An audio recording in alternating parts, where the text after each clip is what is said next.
ababivuze se bamukoreye indirimbo ruraruha ni Kizi wabivuze Kizi kinyo okay urani nganyumvi urani producer nacyo narenza kubwo ngo uri bari producer we ntinde wo kuza ngo makane nge nabyo nabonye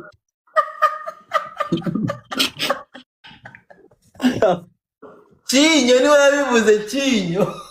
oya Kizi akomana ayo mazina wagiye uheza ho gake ba Kizi yarambwiye ngo bari recordinga na theben ngo bakarikodinga ngo Pamela bagahita mwohereza message saa 9 za nijoro ngo bahita mwohereza message ngo bebe ngo theben ngo akayireba gutya ngo akaba nka texting ngo akayishiriza hari ngo Kizi ngo kukanya ngo bitanye ngo shiramo ngo recording bakarikodinga bakajya gushiramo ngo byanze mwida kuba ngo theben ngo Kizi ngo ngize bagafatige gatoya bagafatige ngo I'm gonna go check out bro like that's a romantic man no ntabwo nanze but niyo mama avuga ngo ruhavuba ngo kubera ngo ngize bagafatige gatoya ayibwo producer do you agree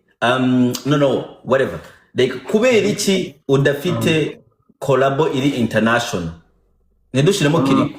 yego akoma noze gucyo wanje kuvuga gutyo nedushiremo kiriko kubera iki udafite collabo itari international nta collabo iri international fit ya ntayo mfite gusa Chris yari indirimbo afite muri studio z'abantu batarabinaha nk'ebyiri cyangwa 3 gusa ntago turanzura neza imikoranire kugira ngo zisohoke ariko soon or anytime barazibona tu gusa nyenga ko nta rush turiho we are doing good ariko gake tugenda twagura tu kubera iki inyuma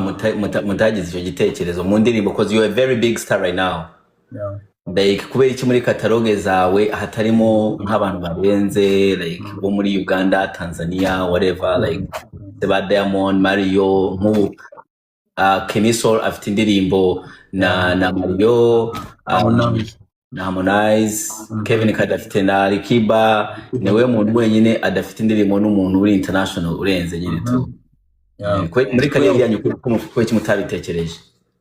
Chris mpamvu ibyo bitaraba ntago ari uko tutabitekereje twarabitekereje kandi turabibona yuko ari ikintu cyiza kibaye gusa twashatse kwigira first kugira playlist ya Chris izihamye ishikamye imeze fresh cyane kugira ngo abone yambuka agende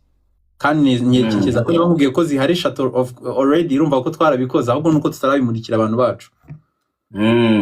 so hari collabo yo muri Tanzania hari collabo yo mu Bugande niyo muri Kenya tutarakonfirminga fresh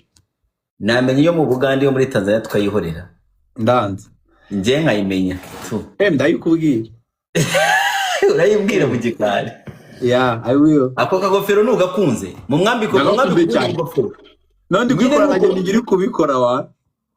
nyine nubwo bugofero nuko niko gusabiriza shiraho umutwe bongera bakwambika ingofero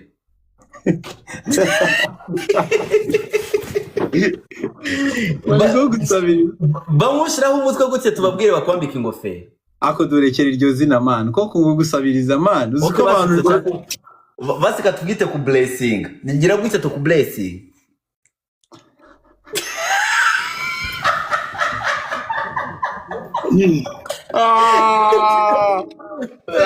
Wajagana